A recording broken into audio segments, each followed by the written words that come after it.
Yo, what's going on, guys? It's KG Presents back at with another video, and today I'm here with some fantasy football sleepers that I think you should add this fantasy football season. Fantasy football is right around the corner, and hopefully these players that I'm about to mention will help lead you to a fantasy football championship this season. Without any further ado, let's get into these fantasy football sleepers. First up, we have Anthony Richardson of the Indianapolis Colts. This deservedly is the top-ranked rookie passer, I believe, heading into this season. He may be the least experienced of the three guys selected within the top four, and you're not getting a huge bargain in the final couple of rounds.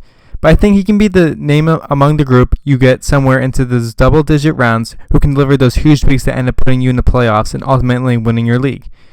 Richardson started 13 games at Florida, with all but one of those coming this past season, when he completed just under 50% of his passes for a little over 2,500 yards and 17 touchdowns, versus 9 interceptions along with 103 carries for 650 yards and 9 more touchdowns. So I think in terms of the hunt for one of the true superstars at the position, you can make a case for him being number one. He has a can for an arm, and he has that explosiveness that can show up rushing for 70-yard touchdowns against LSU. Don't knock him out, and be sure to potentially add him towards the end of your draft. Next up, we have Sky Moore of the Kansas City Chiefs. Sky Moore is heading into his second season here in the NFL, and I expect him to take a huge leap this season. Kadarius Toney is an incredible wide receiver and has amazing talent. Toney has some difficulty staying out on the field, and that surely will lead to more opportunities for Mahomes to pass to Sky Moore for the ball.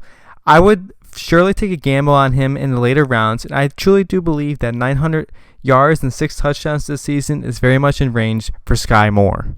Sky Moore can be a great addition to your fantasy football team in the later rounds of the draft. Next up, we have David Montgomery of the Detroit Lions. If you take away his rookie season, he's averaged 4.7 yards per touch, despite being part of a Bears offense that never finished above 25th in DVOA in any of those 3 years there. Nearly 52% of his career rushing total has come after contact, and he's currently gone over 1,000 receiving yards in 4 straight years, as somebody that may not have the field ability that was so appealing with Swift coming out of college, but consistent generator of positive plays on checkdowns, who has only dropped 9 of 163 career catchable targets. Therefore, while I love Gibbs at Alabama, I would prefer Monty straight up, and you can grab him 2.5 rounds later this season. I think his touchdown total at 10 is very realistic this season. I think he's a great addition to your squad, and I'd happily grab him in the 6th or 7th round to have a piece of this Lions attack this season. Last but not least, we have Samaje Perine. This was the clear running back 2 option in Cincinnati last year, and he's actually moving on to a worse offense if you go by his 2022 numbers. Yet not only should his workload increase, there's plenty of reason to believe that the arrow is pointing up for his new team. Perine is quietly entering year 7 as a pro and has only started 3 games since his rookie season, but he's been effective with the touches he's received as a member of the Bengals and is coming off a year where he put up 680 yards and 6 touchdowns on 133 opportunities. I say he's not as sudden as Joe Mixon is for a bigger back, and he doesn't have great long speed, but he has a legit 3-down skill set after watching the 2 games he stepped in for Mixon last season.